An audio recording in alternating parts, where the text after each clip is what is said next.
Compromissados com a evangelização, lição 11, classe de adultos. Estamos terminando o trimestre. Continue conosco, assistindo aí essa videoaula até o final. Eu sou o Diácono Denis Pereira e quero aqui combinar com você aquele nosso combinado sobre o nosso suporte, a nossa interação para que o YouTube divulgue para mais pessoas o nosso conteúdo, o nosso material. Interaja aí com o canal, inscreva-se. Se ainda não está inscrito ainda, eu vou te dar tempo. Clica no botãozinho vermelho. Isso. Muito obrigado. Deus te abençoe ricamente. Curta, clica no joinha também. Clica aí no joinha. Isso. Compartilha o link enquanto eu estou falando, fazendo a abertura.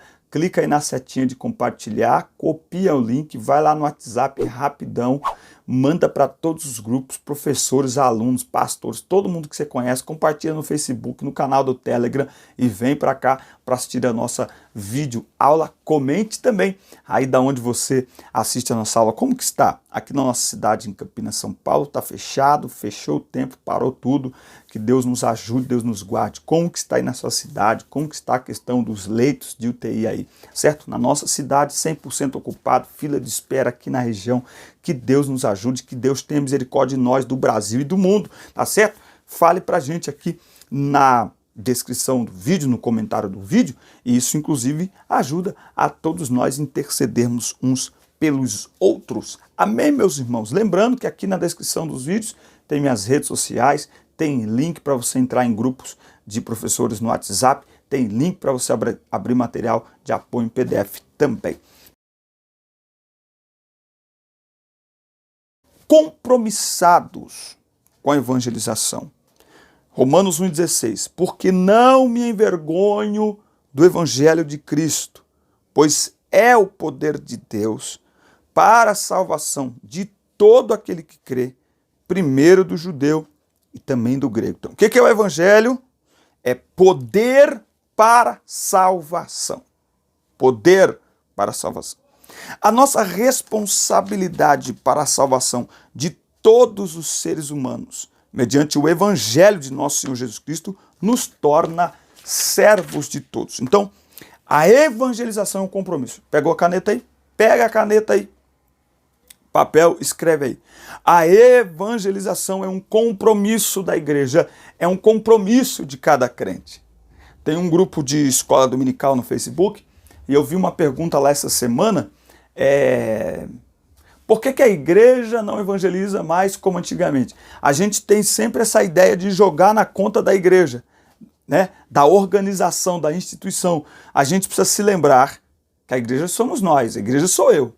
Então, se a igreja não está evangelizando, eu preciso apontar para mim. Eu estou evangelizando, eu estou falando de Jesus. Criou-se entre nós até mesmo um tipo de comportamento do tipo, você não precisa nem pregar, basta viver, né? Aí tem uma frase, não sei quem foi que disse, pregue com a vida, se necessário use palavras. Não foi isso que Jesus falou.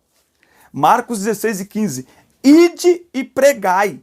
Pregai na Bíblia é falar a voz alta. Não tem a ver com vida, não tem a ver só com comportamento, não.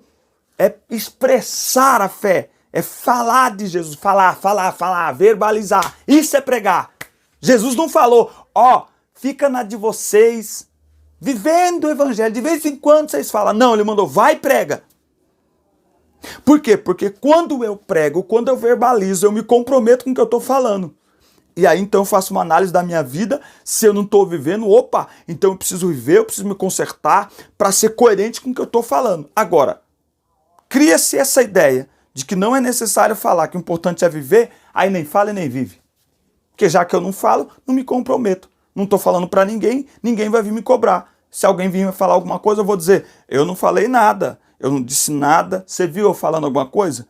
Então, é preciso ter cuidado, equilíbrio e sermos bíblicos. A ordem de Jesus é pregar. Todo cristão deve ser um missionário. Todo cristão é um evangelista. Ou ele não entendeu para o que ele foi chamado. O reino de Deus cresce à medida que os pecadores vão se convertendo ao Senhor Jesus. Meus irmãos, vamos trazer esse termo de novo para o nosso meio. Converter. O Quem aqui esta noite quer converter-se a Cristo? Não é aceitar Cristo. É converter-se a Cristo. Converter-se ao Evangelho. Aceitar, se aceita qualquer um.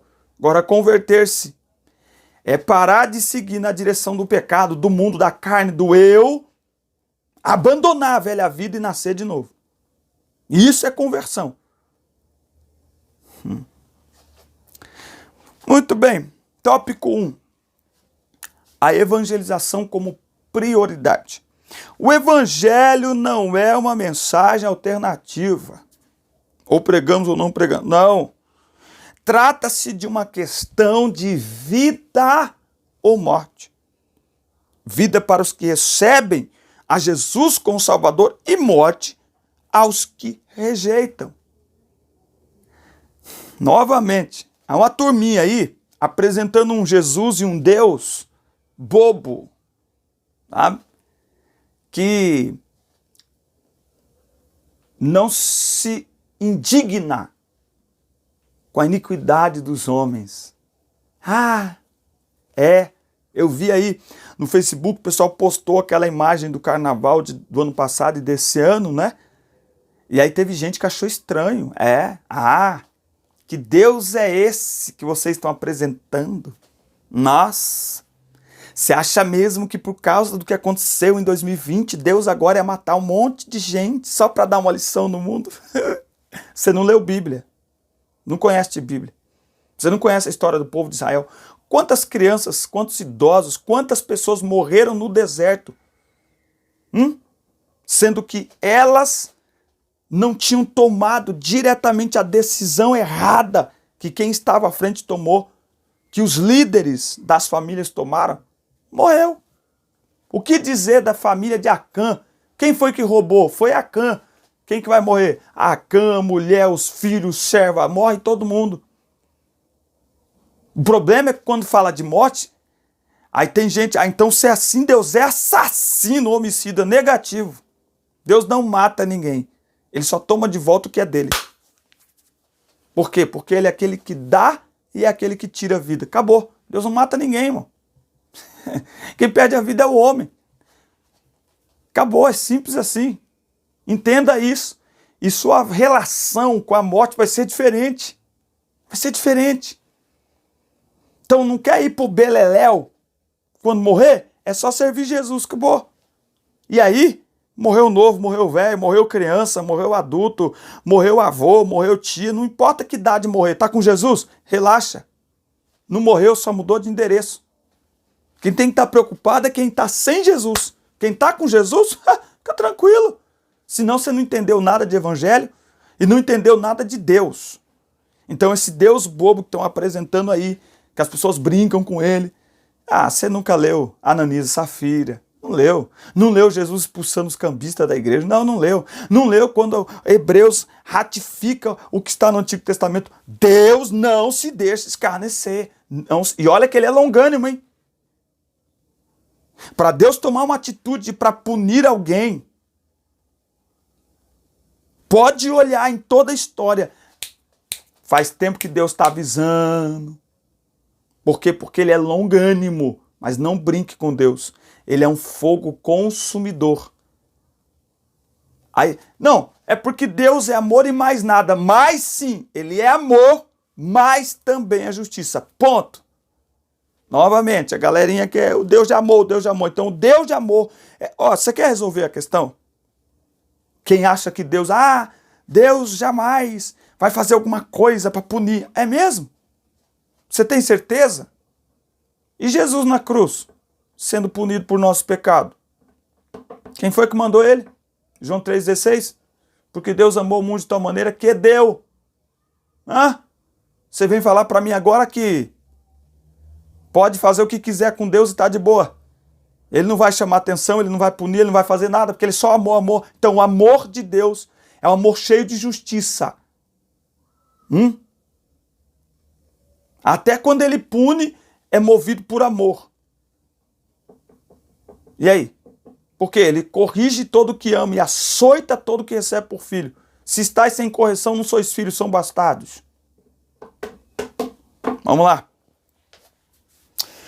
O evangelho essa palavra vem de duas palavras gregas.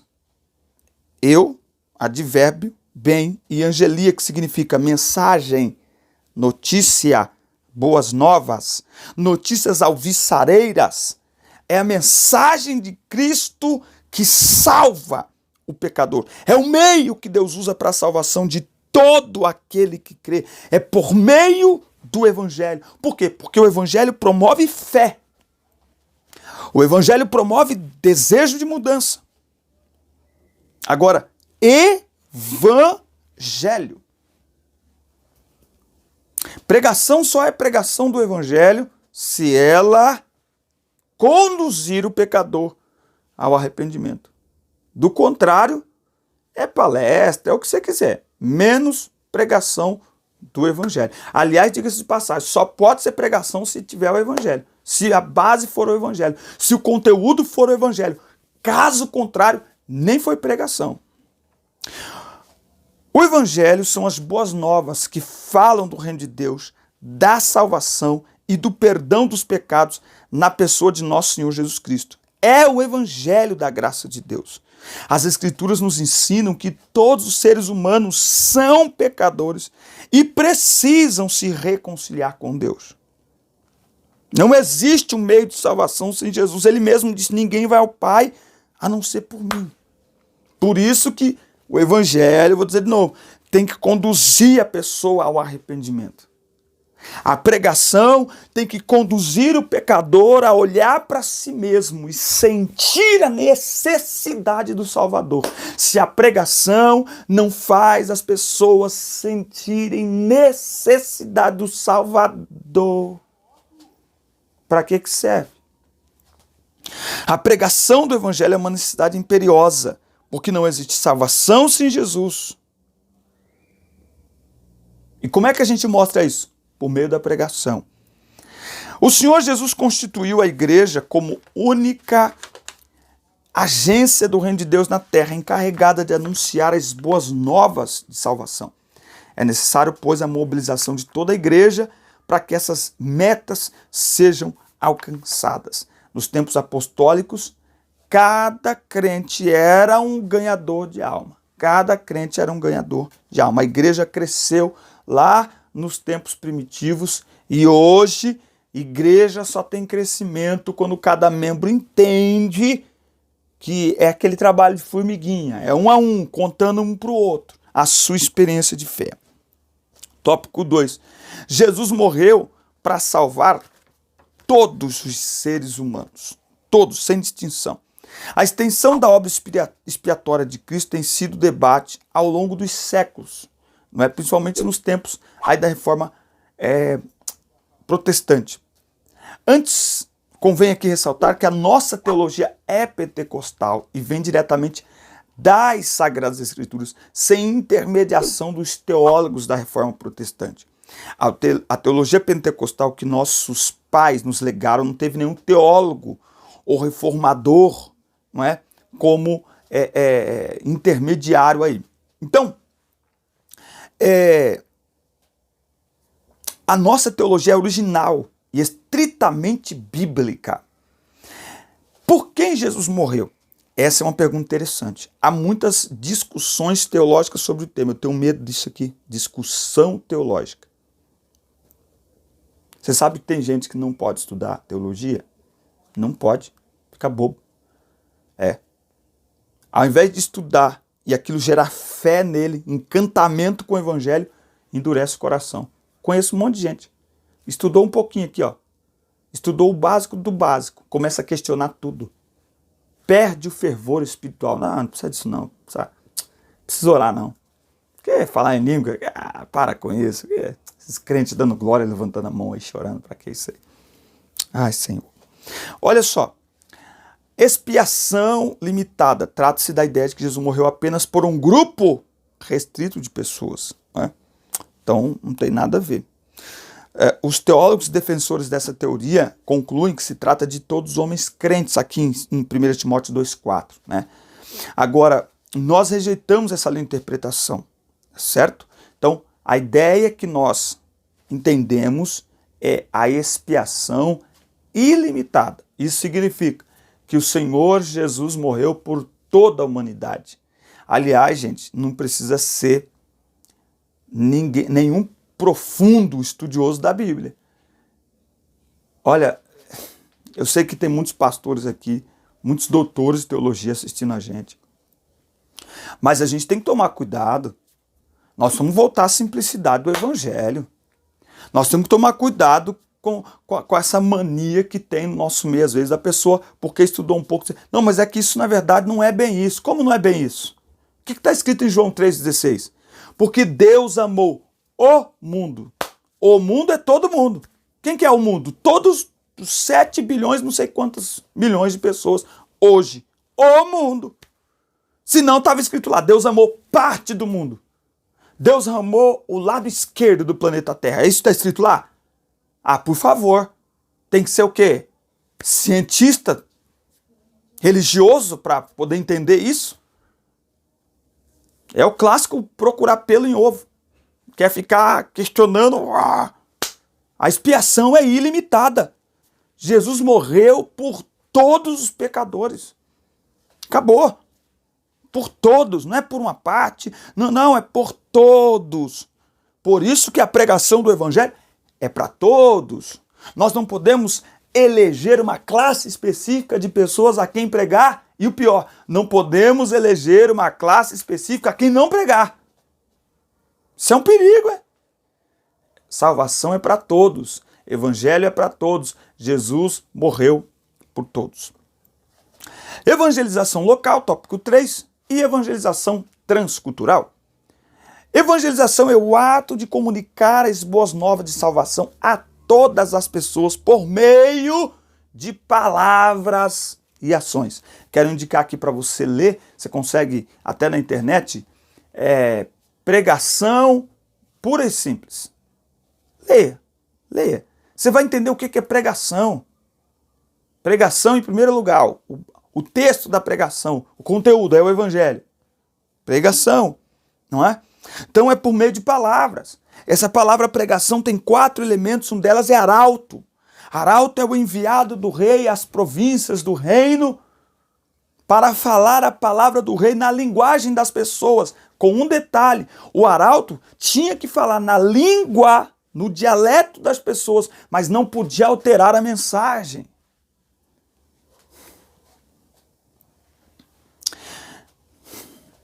Essa ordem é para todos. Isso significa testemunhar com ousadia a ressurreição de Jesus pelo poder do Espírito Santo. Atos 4:33, eu acho que é o texto onde os apóstolos foram presos, não é? E aí eles foram falar, olha, não falem do nome desse homem, não é? Olha só o que Pedro vai dizer aqui em Atos 4, em versículo 17 e 18. E chamando-os, ordenaram-lhes que de nenhum modo falassem nem ensinassem em nome de Jesus. Aí Pedro diz, olha, vocês que julguem, se é melhor ouvir vocês ou ouvir a Deus, porque nós não podemos deixar de falar das coisas que temos visto e ouvido. Sabe o que é pregar o Evangelho? É ser testemunha. E sabe o que é testemunha? É alguém que está disposto, se for necessário, a morrer, mas não muda o testemunho, porque viu, porque ouviu. Oh, glória! Isso é evangelização, não é?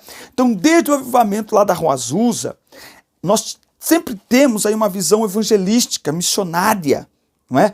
Até se pensava a princípio que o dom de línguas era para pegar os pagãos ao redor do mundo, não é? Mas logo os pioneiros desistiram dessa ideia xenolálica missionária, mas eles continuaram a obra, mesmo sem a xenolália, não é? Esse dom ou essa habilidade de falar em uma língua que a pessoa não aprendeu. O trabalho missionário é a evangelização entre pessoas de cultura diferente da nossa. A mensagem é a mesma. É necessário ajustar e adaptar estratégias conforme o costume de cada povo ou grupo étnico, mas a mensagem tem que ser a mesma. O problema, nós vemos num país cultural multicultural, e muitas vezes tentando adaptar a linguagem da pregação, nós estamos alterando a mensagem do evangelho. Isso não pode acontecer. O que é pecado, né? Se diz o menino disse assim para mim, mas em tal cultura isso aí pode. Peraí, a Bíblia diz que é pecado ou não é? Diz que é, então acabou, não interessa a cultura. Não é verdade? Então, por exemplo, o adultério não é pecado? É pecado. Mas você chega num lugar, hoje não precisa nem mudar de país, o adultério hoje está escancarado aí, virou moda na nossa sociedade aí. É cultural. O cara ter 2, 3 mulheres, o cara ser casado, ter amante, é cultural, é cultura, é cultura. É cultura, fumar um baseado, cultura, tomar um mé, cultura. A pregação é a mesma, o evangelho é o mesmo, tá? Veja como Paulo introduz a sua pregação na sinagoga de Antioquia da Psídia para se anunciar a Jesus. E compare com o discurso no Areópago em Atenas. O cristianismo não tem o objetivo de padronizar o mundo.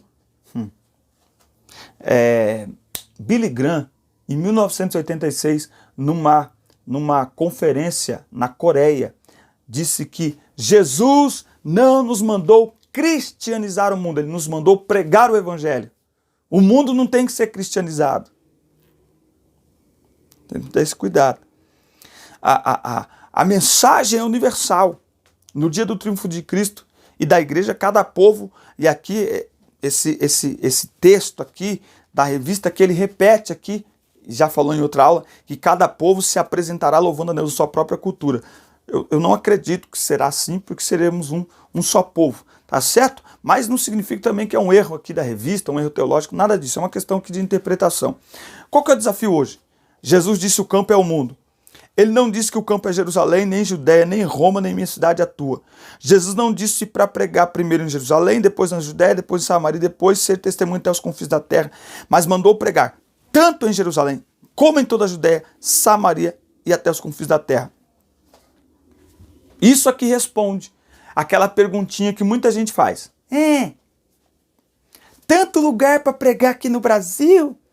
Para que mandar missionário para a Índia? Então, é porque ele foi chamado para pregar na Índia. Então, quem foi chamado para pregar na Índia, vai embora para a Índia, vai embora. É para o Japão, vai embora para o Japão. E você está no Brasil, prega aqui. Geralmente, quem faz essa perguntinha não prega em lugar nenhum. Se mandar ele, não vai para o campo missionário, não tem coragem para o campo missionário. E se mandar ele pregar para o vizinho, do lado da casa dele, também não prega.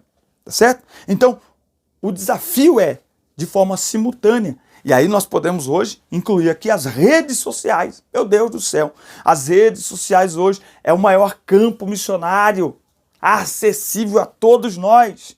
Com um vídeo, com uma mensagem, com um louvor, com um post, com uma frase. Nós falamos de Jesus para as pessoas de maneira simultânea. Aliás, esse é o papel da igreja, pregar o evangelho. E quando a igreja prega o evangelho, a igreja está demonstrando que crê na volta de Jesus. A ponto de ser um alerta para o pecador: conserta-te com Deus. Arrependam-se enquanto é tempo. Que Deus nos ajude e nos desperte para voltarmos urgentemente à pregação do evangelho, a chamar os pecadores ao arrependimento. Porque se nós não chamarmos o pecador ao arrependimento, nós não estamos cumprindo nossa missão enquanto igreja. E, lamentavelmente, as pessoas acabarão no inferno, porque não foram alertadas do sério risco que corriam ao não se entregarem completamente a Cristo para terem a vida transformada, mas simplesmente acharem que o evangelho era mais uma filosofia de vida. Não. O evangelho é mudança de vida, é transformação de caráter, por meio da obra do Espírito Santo em nós, através da palavra de Deus. Amém? Que Deus vos abençoe. Está terminando o trimestre.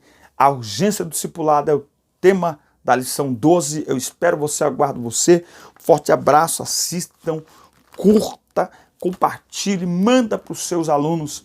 Até a próxima semana. Deus lhes abençoe em Cristo.